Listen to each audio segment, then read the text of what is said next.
Hej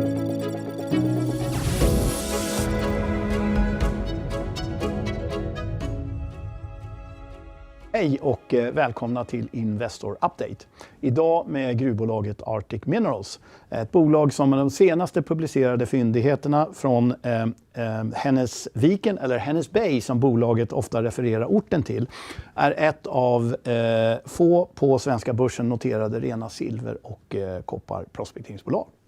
Ni som tittar live kan som alltid interagera med management och det gör ni då i chattfältet. Vi kommer hantera frågorna efter, och om det är frågor du inte har fått besvarade så hänvisar vi en varm hand till bolaget.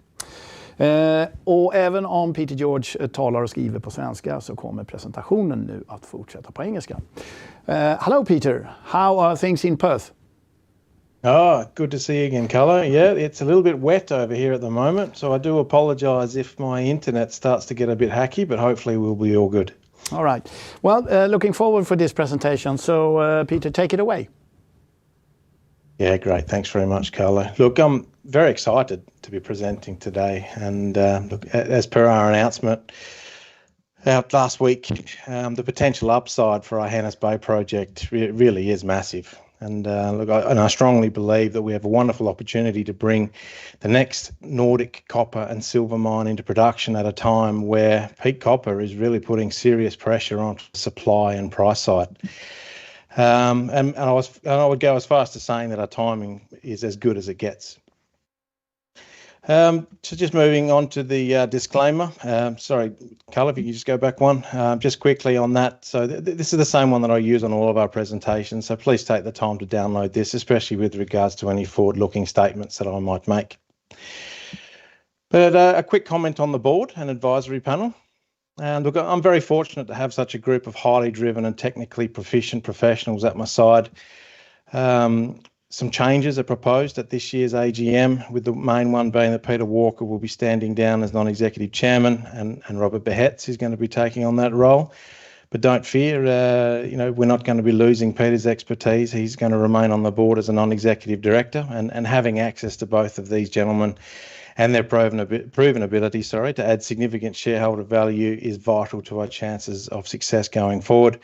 And of course, our advisory committee is going to continue on with the likes of Lars Erik Aro and Erik Lundström, both they're based in Sweden. But with respect to the company itself, so this slide pretty much sums up Arctic, and we are a force in the Nordic exploration and development scene. We've built up a balanced portfolio of advanced and greenfields projects, all with the potential to add significant value to the company.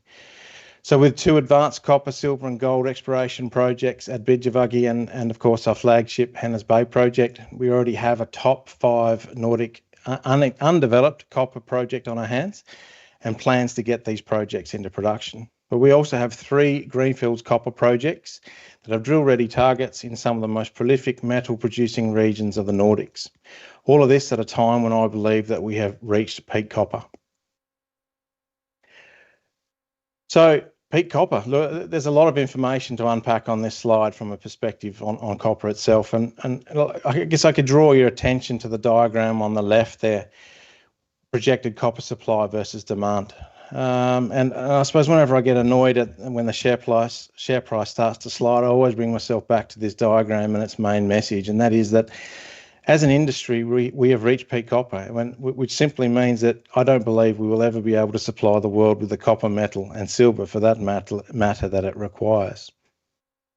Older mines are in decline.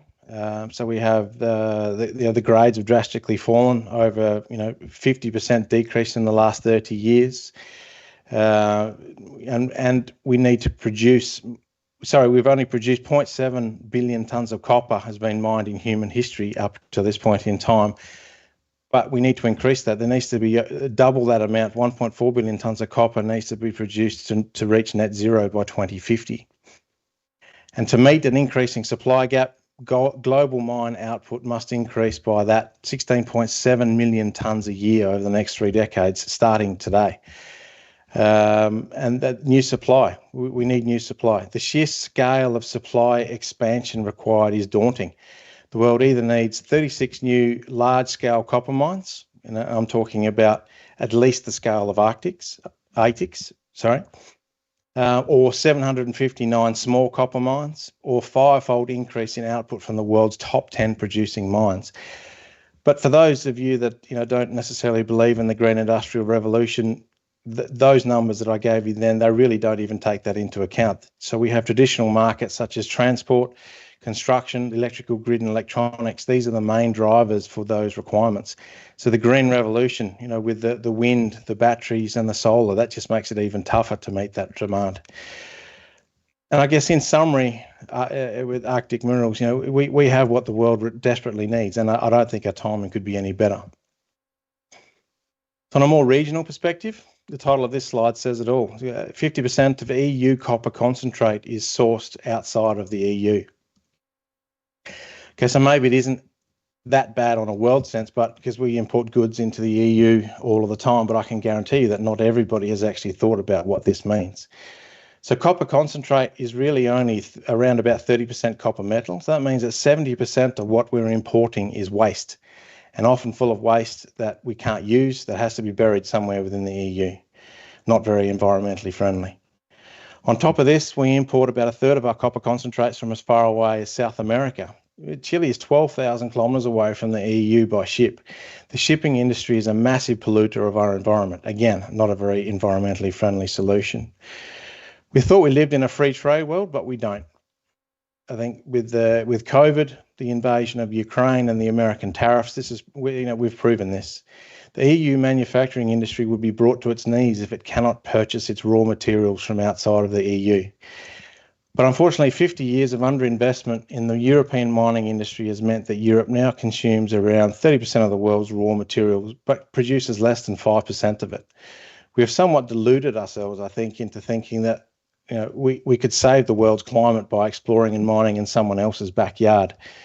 But I think that we all know that as Europeans, we cannot hold company executives in South America or Africa to account for poor environmental and safety practices.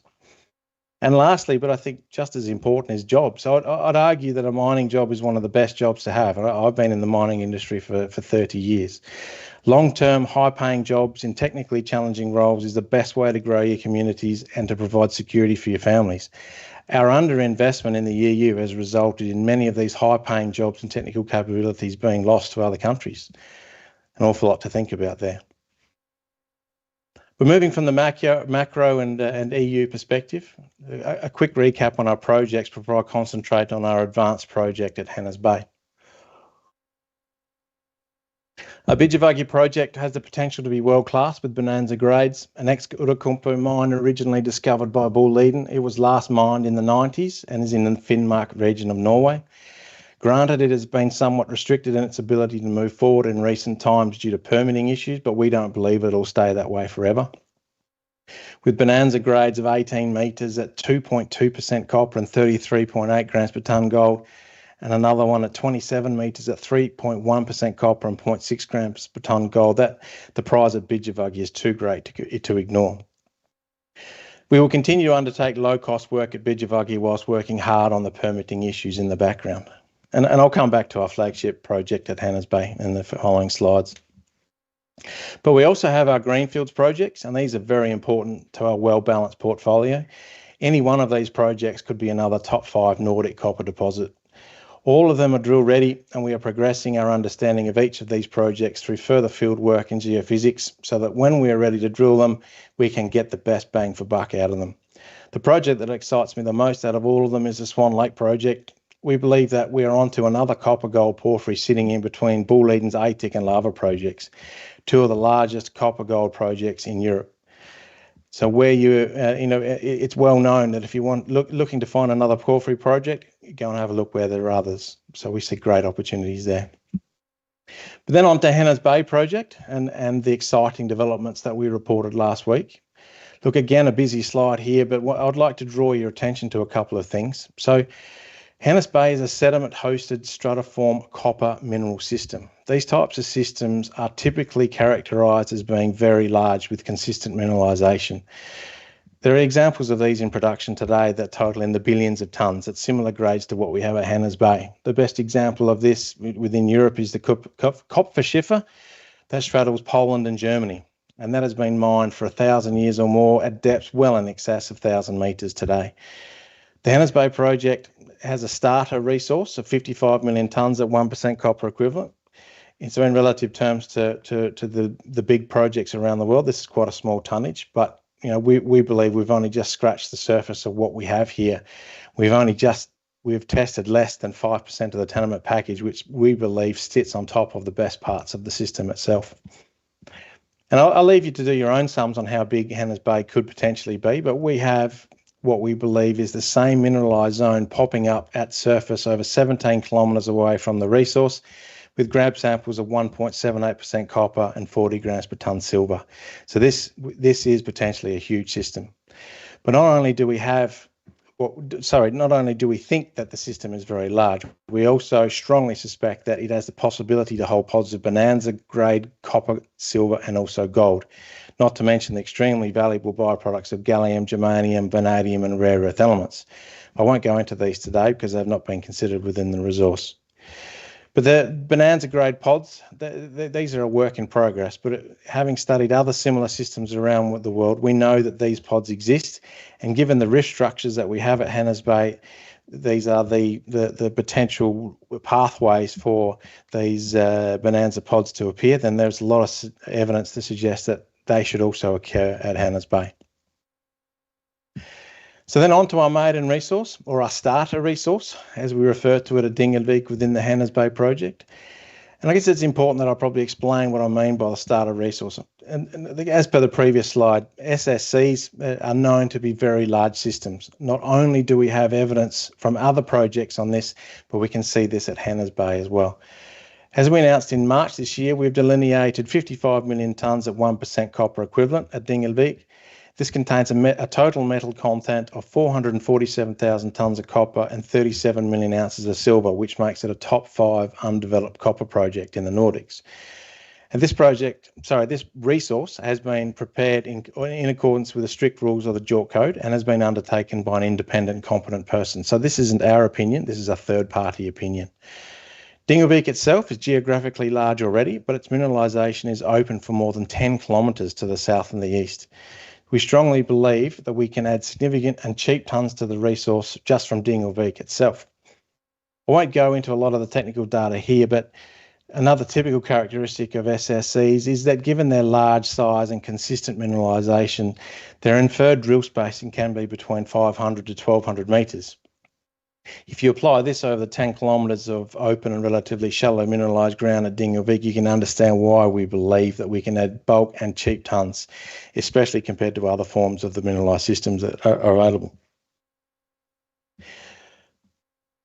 But Dingelvik is but one of 6 projects at Hennes Bay. The other 5 prospects all have a significant amount of drilling in them, but we conservatively decided that we needed to put a few more drill holes into them before we could justify having them called or certified as JORC compliant. These 5 other prospects contain about 24 million tonnes of mineralisation at an average grade of 1% copper equivalent, so very similar to Dingelvik. But calling them prospects is also slightly misleading, as they are all part of the same mineralisation that are separated by areas of undrilled ground structures or glacial erosion. Hennviken itself is one of these prospects, and it contains already 6.1 million tonnes at a significantly higher grade of 1.4% copper equivalent. Why Hennviken has a 40% higher grade than Dingelvik, I don't think we really understand yet, but regardless, it is a massive bonus for us. And like Dingelvik, Hennevik is open to the east and to the south with over 2.5 kilometres of open and shallow mineralisation that could add significant tonnage to the overall resource at Hennes Bay. So there are another 4 prospects that we have there. I won't go into the details of those, but in total, these add around, as mentioned, 24 million tonnes of mineralisation, about 1% copper equivalent. But as also mentioned, these prospects, they are all linked together and part of the same mineralised system over the entire area. So again, less than 5% of the project or the tenement itself has been drill tested. So massive potential upside. On the forward work plan for Hennes Bay, we have achievable milestones and steady news flow ahead of us. So most importantly is our stakeholder engagement. We're investing a lot of time and energy into our stakeholder engagement. We're in discussions with the government at all levels, from federal into the communes, and we're going to be starting talking to the local stakeholders as well as soon as we start to put in our applications for our drilling permits. We have environmental, heritage and cultural investigations that need to start in the near future. And then, of course, there's our resource expansion with drill testing of the peripheries of the Hennviken and our other 5 prospects that we have, as I've mentioned previously. We're looking to test our exploration model, and that, of course, is where our potential bonanza areas sit. We have geophysical surveys that we are planning to do, and currently have Eric and some experts going out into the field doing structural mapping to try and work out where these rift faults sit within the system. On the project development side, we're looking to undertake mine design and scheduling and preliminary metallurgical testing. We're already underway with our preliminary mining study and economic assessment, with a combination of the large tonnage, high grade and predictable ore body geometry that SSEs, this makes it very attractive for large scale mining operations. And as mentioned, these bonanza grades allow for smaller, high grade operations in parallel. So to recap on our projects, Arctic has a very well balanced portfolio of projects with a focus on the Nordics, the heart of the European mining industry. I'll focus mostly on our advanced flagship project at Hennes Bay today, but each of our projects has the potential to add significant value to the company. We have a lot going on within all the projects, and each milestone that we achieve has the potential to re-rate the company. This has been made very clear to us with the jump in share price and market capitalisation achieved upon the release of the maiden starter resource at Hennes Bay. But as mentioned, there's an awful lot more on that to go. But on top of the technical milestones, we're also focusing on progressing our permitting milestones, as well as working closely with stakeholders on all aspects of minimising the impact of a potential mining operation on the area. And then just to recap on Arctic itself, a very strong board and advisory committee with a track record of creating significant upside for shareholders. These are guys that have taken projects and companies all the way from very early stage exploration through to feasibility and into production, and made significant profits for early shareholders. A tightly held stock with significant ownership from the board, management and the advisors, as well as institutional and sophisticated investors. And today a very low share price as compared to its producing peers. We have a clear pathway ahead of ourselves to achieve a much higher share price. And then on the investment proposition, right commodities. So it's, our main focus is the copper, but we also have other critical metals where we have the gallium, germanium, vanadium and rare earth elements in byproducts. We have the silver and the gold as well. Also very high value metals. We're in the right geology, large scale copper deposit types, sediment hosted copper and porphyry copper gold deposit types. The right people, multidisciplinary team with geology, mining, ESG, commercial and corporate experience, extensive Scandinavian and Nordic experience, a track record of discovery and shareholder value creation. The right jurisdiction. I'm a firm believer in the Nordics, a tier 1 jurisdiction, leading energy. The Nordics is leading the energy transition, and of course we have the EU Critical Raw Materials Act to back us all up. The balanced portfolio, flagship project with the 447 kilotons of contained copper and 37 million ounces of silver at Hennes Bay. A second advanced project with significant copper gold resource at Börsvärdet and very strong pipeline of advanced exploration targets with Swan Lake at Tavast and Kutsi. And that's all from me. So thank you very much for your time. Hopefully we received a few questions, Carlo. And if you'd like to know more, look, feel free to reach out to me on that email address below. Well, thank you for that, Peter. Very interesting, and this is a very hot topic. I'd just like to highlight one of the things you mentioned in the start here regarding to peak copper. And you referred at the end here of the presentation to stakeholders. And stakeholders, I would argue, would be not only the yourselves and the shareholders and so on, but stakeholders would be authorities, municipalities, and so on. What's the situation there? How much support do you feel that you get? Look, I've been coming backwards and forwards between Sweden and Australia over the last 30 years, and I have to say that I don't think I've seen the Nordics, and especially Sweden, as bullish towards exploration and mining. I've never seen it as bullish as what it is today, and I think a lot of that is there is a strong realisation from government all the way from the top through to the communes that we have underinvested in the exploration and mining industry over the last 50 years, and this has resulted in us, really not producing any really new mines over the last 20 years, especially in the copper space. So I'm getting a lot of support at all levels of government, and I think that's also backed up in the EU with the Critical Metals Act that came into play last year. But of course, as we move forward and we start developing our story and we start exploring more, we'll be in there and we're talking more with the local stakeholders as well, and on how we could be potentially impacting the local environment and the way of life there in Dalsland. And we have a responsibility to I guess do the background work to investigate exactly what the scenario is today, and then critically analyse how a potential operation could impact on the way of life in Dalsland going into the future.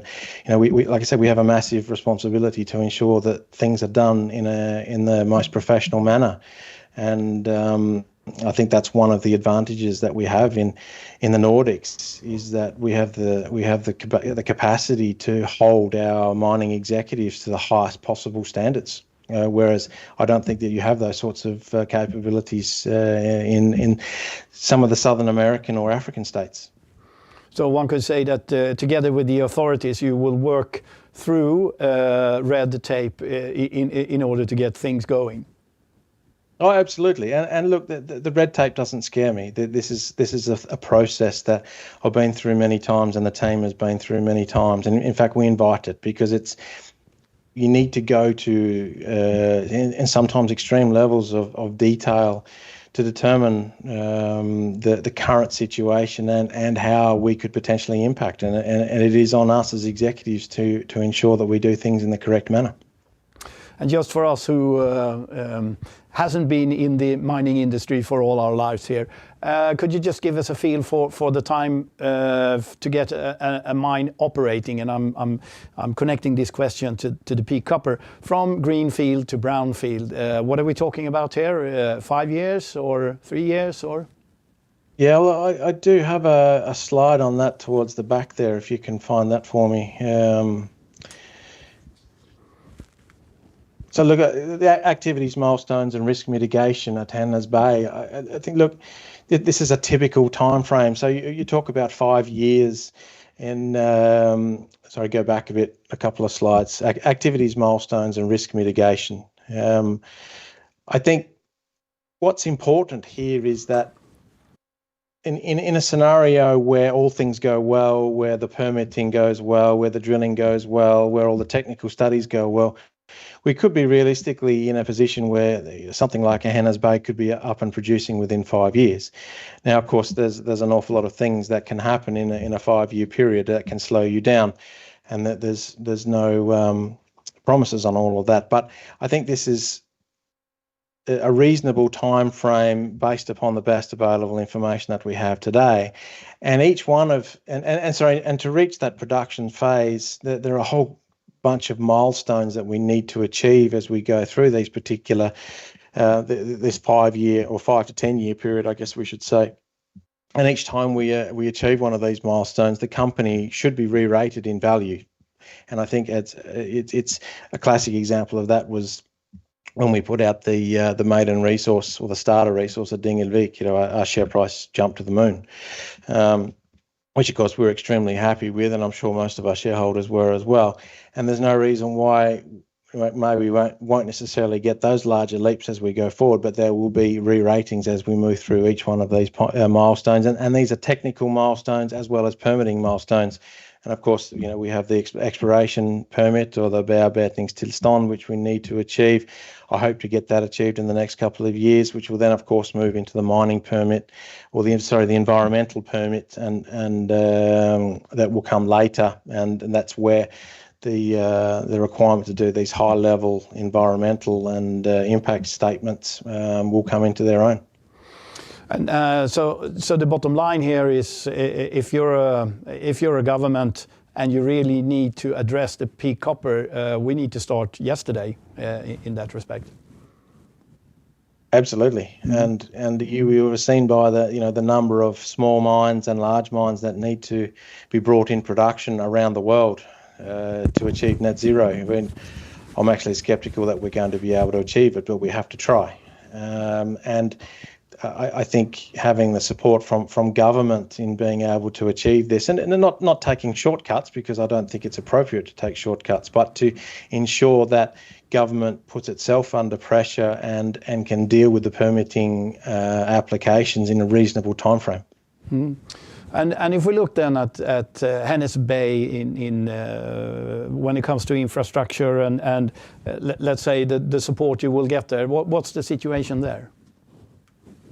Well, I have another slide there in the appendix which deals with infrastructure. I think it's the next slide. Yeah.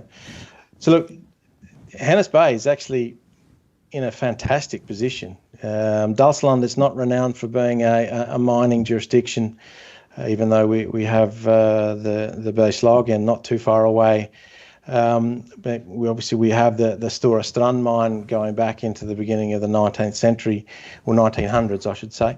But believe it or not, on our project here, running through our tenement, we have two railway lines running through the tenement. One heading off to Gothenburg, and another one heading off to other ports on the western coast there. We have well-established road network connecting all of the towns and the cities, and we have international and multiple domestic airports within close proximity. We've got two 400 kilovolt electrical transmission lines that give the access to hydro, nuclear, and wind power. They run over the top of the tenement. We've got multiple freshwater sources on the tenement. And of course, labour itself. We're only 2 hours from the city in Gothenburg, even faster if you take the fast train. So having access to a very well-educated workforce within the vicinity it's absolute gold. And I worked in operations in remote Western Australia where I have none of these things. So having access to this is just a fantastic opportunity for us to get the project up even faster. Mm-hmm. And if we look a little bit at the valuation now of the company, obviously for anyone in the management, the shareholders, the share price is always too low. But I'd like to rephrase that question. I would argue that 99% of the current value lies with Hennes, but you also mentioned Börsvärdet with bonanza grades of gold.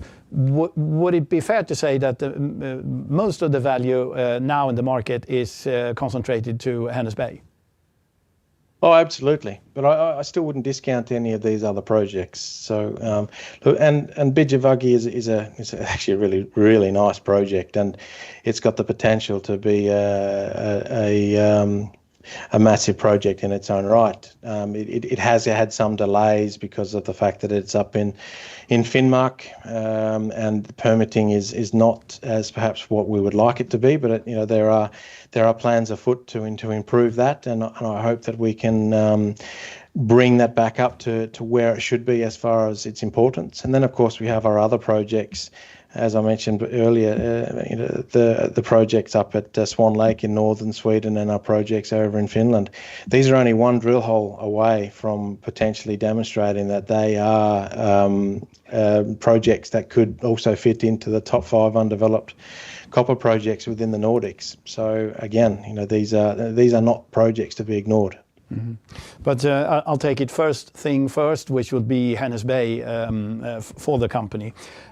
Could you just enlighten us here in the market, if we would like to compare yourself or Arctic Minerals to anyone listed, who would you compare yourself to? Well, look, I really don't like to compare ourselves to anyone, and in some respects we're quite unique given our setup. I guess if you have a look on the Stockholm market, you on the big end, of course, you have the Bolidens and the Lundins, very successful mining companies in their own right. I guess the next up and coming companies on this would be the Viscaria Gruvbolag. You've been very successful. And I guess looking at their time frame from going from where we are today to where they're looking to get into production next year, I think it took them about 5 to 7 years. So and been very successful at being able to finance their projects thus far. So and I think if you have a look at the valuations for Viscaria, these are in the multiple billions of krona as compared to our lowly hundreds of millions of krona that we have today. But I think that it's a very good examples for the pathway that we see ourselves on. And as I said, once we achieve each one of these milestones, I hope to get re-rated. Mm. Well, even if you don't like to compare yourself to someone, I would argue that some of your board members probably have, because you have Erik Lundström, who I believe is from Boliden, and then you have Lars-Erik Aro on LKAB then. These are pretty strong names in the industry. How did you get them on board? Yeah, well, that history goes back a long time. So myself and Erik, we both started as graduates in 1995 in Boliden on the same day. Erik's a geologist, I'm a mining engineer, and Erik stayed on with Boliden for 17 years, I think, and then I was there for about 6 and managed to manage a couple of their large projects. But we've worked together off and on over the last sort of 30 years, going from graduates through to where we are today, and still get along extremely well. And I value Erik's opinion probably over just about any geologist I've ever met. So and given that his expertise in the Nordics and especially in Sweden is second to none in my opinion. Then, of course, Lars-Erik Aro, that goes back to a similar time frame, going back into the mid-90s when Lars-Erik was a senior executive within Boliden at the time. And,